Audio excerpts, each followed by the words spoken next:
pinamuling yumanig sa Kamara matapos talakayin ng impeachment complaint laban kay Vice President Sara Duterte. Mga kababayan, sa videong ito, masisilayan natin ang tindi ng tensyon sa House Committee on Justice na pinamumunuan ni Representative Jervil Luistro. Ngunit sa halip na malinaw na ebidensya, tila mas maraming katanungan ang lumitaw tungkol sa legalidad ng ginagawang hakbang ng komite. Para sa maraming tagamasid at mga taga-suporta ng Vice Presidente, ang tila pagpipilit na isulong ang reklamong ito ay muling naglalapit sa usapin sa Supreme Court dahil sa mga napapansing butas sa naging proseso. Ayon sa mga legal observers, tila nagiging palpak ang naging paghawak sa mga nakaraang deliberasyon dahil sa kawalan ng sapat na basehan na makakatayo sa harap ng batas. Sa loob ng hearing, mapapansin ang tila kalituhan sa kung anong rules ba ang dapat masunod na nagresulta sa mga hirit na iakyat na lamang muli ang usapin sa Korte Suprema upang maituwid ang anumang pagkakamali sa procedure. Ang tanong ng mga katinig, kung matibay ang ebidensya, bakit tila hirap ang komite ni Luistro na itawid ito ng walang kontrobersya? Ang ganitong mga kaganapan ay nagbibigay ng impresyon na ang layunin ay hindi hustisya, kundi tila panggigipit sa pangalawang pinakamataas na opisyal ng ating bansa. Nanindigan ng kampo ni VP Sara na ang lahat ng kanilang ginagawa ay ayon sa batas at para sa pagsisilbi sa taumbayan. Sa kabila ng mga akusasyon, nananatiling matatag ang suporta ng masa sa Vice Presidente, lalo na't nakikita ng marami na ang mga impeachment complaints na ito ay paulit-ulit na lamang at tila walang bagong sustansya. Para sa mga netizens, ang naging performance ni Chairperson Luistro sa pagdinig ay nag-iwan ng impresyon na kulang sa paghahanda ang naturang hakbang, kaya naman ang salitang palpak ay muling naging trending sa social media. Ang bawat hakbang na lumilihis sa tamang proseso ay isang malinaw na hudyat para sa Supreme Court na muling pumasok at protektahan ang integridad ng ating konstitusyon. Ito ang tunay na kaganapan na dapat nating tinututukan, isang labanan kung saan ang batas ay dapat manaig laban sa politika. Kayo, mga katinig, naniniwala ba kayo na sapat ang ginagawa ni Rep. Luistro? O sangayon kayo na tila nagiging palpak na ang prosesong ito laban kay VP Sara? Handa ba kayong suportahan ang pag-akyat ng usaping ito sa Supreme Court para sa tunay na hustisya? I-comment ang inyong mga matapang na mensahe ng suporta para sa ating Vice Presidente at huwag kalimutang i-share ang videong ito para malaman ng bawat Pilipino ang katotohanan sa likod ng mga pader ng Kamara. Mag-subscribe na para sa mga ulat na matapang, factual, at laging panig sa katotohanan dito sa Tinig ng Bayan. Hanggang sa muli, manatiling mapagmatyag at huwag hayaang magapi ang boses ng sambayanan. Gusto kong nag-aantay ng pananaw mo sa pinakamainit na topic ngayong linggo, which is the consolidated answer ad cautelam filed by the legal team of our Vice President Sara Duterte in the impeachment proceedings. For our listeners, ano po ba itong sinasabi na answer ad cautelam? And why do you think her lawyers chose this approach in the impeachment proceedings? May strategy ba behind? Ganito lang, no? Hindi ako parte officially sa defense team ni VP Sara. So it might be inappropriate and unethical on my part to give my opinions. But just the same, I believe that the people also have to know what is on my mind, di ba? So, yun lang po. You have to take my opinion as it is. Hindi po ako parte doon sa kanyang defense team. Okay? So, sa trial niyan, kung sana walang trial, ang masasabi ko lang, may rason bakit ginawa yan. Ang tingin ko niyan as a practicing lawyer is ang answer ad cautelam, ang ibig sabihin lamang niya, answer just in case. Mga ganun ba? Answer just in case. Okay? Just in case what? Okay? Just in case you proceed further, or just in case you decided against me anyway, at least we have an answer. Yung mga ganun. Kasi nga po, kung ako naman on the defense side, I would perhaps tackle the case the same way, so that the prosecutors later on would not know as to what are my real defenses once in case if this gets to trial. Gets nyo? Kasi kung dito pa lang sa prosecutors level, dito pa lang sa determination of probable cause level, whether or not there is sufficiency of substance level, no? akin to a prosecutor's level yan kung sa criminal cases sa aking pananaw. Pero ang grabe lang dito ay medyo mga politika. Oo. Sa pananaw ko kasi, kung iratsada mo na lahat ng mga depensa mo dyan, as a practicing lawyer, kaya nga nagmamadali kami kasi may 1:30 hearing pa ako. So, malalaman na nila, mapag-aralan na nila, ganun pala. Ganun pala. Hindi pala talaga kay Sara yun. Kay VP Sara yung property na yun. Binigay lang pala sa kanya para maging abogada nung pagkabago niyang abogada. Mga ganon. Isa lang yan, na sinabi ko. So, papag-aralan din nila ngayon. So, pagdating sa trial, medyo marami nang nalaman yung prosecution, mahihirapan na yung defense. No? It's not really a simple case of telling the truth. It's a case of when you tell the entire truth. When the case can be defeated based on certain legalities, such as dito, klaro naman talaga, na wala talagang due process, wala talagang ultimate facts. Nagpadala ako ng letter, doon pa lang sa Committee on Justice, the night before mag-tackle yung Committee on Justice. No? I already questioned the 4 complaints because I argued that the first 2 complaints were really early. No? Kasi in the first original decision that we won in Duterte and Duterte versus House of Representatives and Torion versus House of Representatives, yung original decision was really clear that the whatever impeachment complaints that can be filed should be filed on February 6. Itong dalawa prior to February 6. So doon sa letter ko, I emphasize that they were premature. Pagka kinabukasan, I don't know why they did it, kasi gabi ko yun pinadala yung sulat. They withdrew the second complaint. And it was a tactical move because I also claim that the third complaint is congenitally infirm. It was void. Why was it void? Because it was endorsed by Representative De Lima. And the second complaint was likewise co-endorsed by Representative De Lima. Of course, they will say, ganito na naman, yung anong 2 views on the matter. Sasabihin nila, there is no prohibition under the 1987 Constitution that a congressman can only endorse once. True to you. But just because there is no express prohibition, it is already enshrined, ingrained. Why? Because an endorsement of an impeachment complaint of a high official of the land is actually a recognition in your part that you agree in whole and in truth the entire allegations of that complaint. So therefore, it is my humble contention that it is a sacrosanct process. How can you endorse wholeheartedly an impeachment complaint and at the same time, by the way, I also endorse this complaint? You cannot do that. You are talking of highest officials of the land, the second highest official of the land, 32 million, and then you say, I wholeheartedly support this complaint, and at the same time, I wholeheartedly also support this complaint. What does that tell you about forum shopping? Okay? So, what does it tell you that an endorsement is actually a sacrosanct act as an elected official likewise of a land? So that is my contention. On the 4th complaint, I also said that this 4th complaint is likewise congenitally infirm. Why do I say that? Because they are mere reiterations of the past complaint.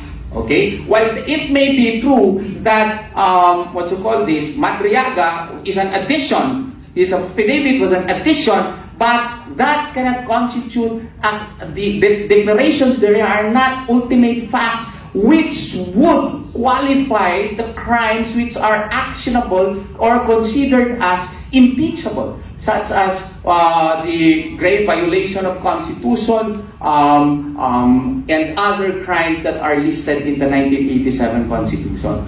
So, yun nga lang, ang ginawa ng Committee on Justice, nag-decide sila na sufficient in substance. Okay?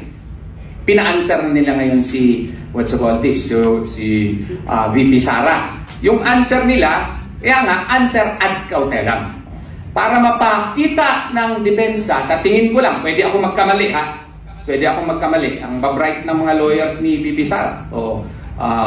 So, ang sabi nila, yung ginagawa ninyo ay mali pa rin kasi you violated her due process, yung complaint nila, hindi ninyo in-apply yung standard na inyong ginamit pag-dismiss doon sa kaso against kay Presidente Marcos. May House Committee resolution yon na, ano nga ba yung number nun? 311 ata yun, na nakasaad doon, dinismiss ninyo kasi sabi ninyo walang ultimate facts yung mga cases against Presidente Marcos. So, ang sinasabi ng depensa, kung ginamit niyo yan na standard kay Presidente Marcos na complaint, gamitin rin ninyo dito sa standard ni Bibi Sara. Bakit hindi niyo ginamit? No? What is good for the gander should be good for the goose. Sa amin yan mga abogado. Kung in-apply nyo yan doon kay Presidente Marcos na standard, i-apply din ninyo dito. Anong resulta? Wala din. Not sufficient in substance. Yun lang po. So moving forward, Panyero, the public after expects impeachment proceedings to move quickly, hindi ba? Kasi nga, ano nga yung nakalagay sa Constitution natin? Yung Forthwith. Forthwith daw. Yung Oo, forthwith na yan. Okay. Mm. So the question is, what are the most common misconceptions of Filipinos about how impeachment proceedings actually work under the Constitution? Ito, sinasabi nila, na-impeach na si Inday, hindi na makadagan usap, hindi na makatakbo uli.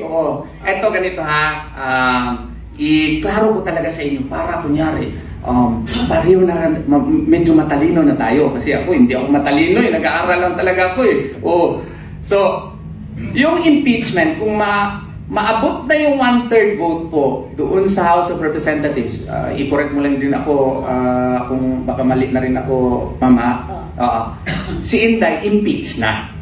Technically, impeach na siya. Pero hindi pa siya guilty, hindi pa siya pronounced guilty. So, hindi pa rin siya disqualified. Wala pa yung mga consequent, na mga penalties for impeachment. So, merong articles of impeachment yan na gagawin yung yung House of Representatives at ipasa doon sa Senado. Doon sa Senado naman ay magta-trial doon forthwith. Pero kinakailangan may 2/3 vote doon. Kung maabot yung 2/3 vote na 16, hindi yan, maski 23 na lang sila, 20, 16 pa rin ang kailangan yan O, hindi yan ma-reduce. Kaya yan din ang problema nila. Maski makaabot sila ng 1/3 vote, which I hope will not happen, okay? Para hindi na tayo masyadong magulo. Ang dami nating problema wala nga tayong klarong ginagawa para sa mga OFWs doon sa abroad tayo, dagdagan pa natin ito. Ang mahal-mahal na ng gasolina. Ang sa ating dito pinag-uusapan, impeachment Inday. Grabe naman ni Ma'am Bibi. Sana all. Anyway, yung sa Senado, kung simba ko may 2/3 vote, one of the consequent penalty doon is yun ang hinahangad nila. Ano yung hinahangad nila? Yung perpetual disqualification to hold public office, tapos aside from removal. So, ever kung mangyayari yan, hindi na makatakbo si Ma'am Inday. Dahil sa mga walang pasihanan ng mga complaint na yan. Yun yung inaasam-asam nila. Kasi alam nila na maski sino pa ang ilagay nila, matatalo ngayong 2028. Kaya nga, by hook or by crook, i-try talaga nila yan gagawin. Tayo namang taong bayan, we have the moral responsibility to prevent that from happening. Kasi kung mangyayari yan, wala na tayong choice. Sinong, kung mangyayari si Ma'am Inday, baka ma-force din tayo na i-field na lang siguro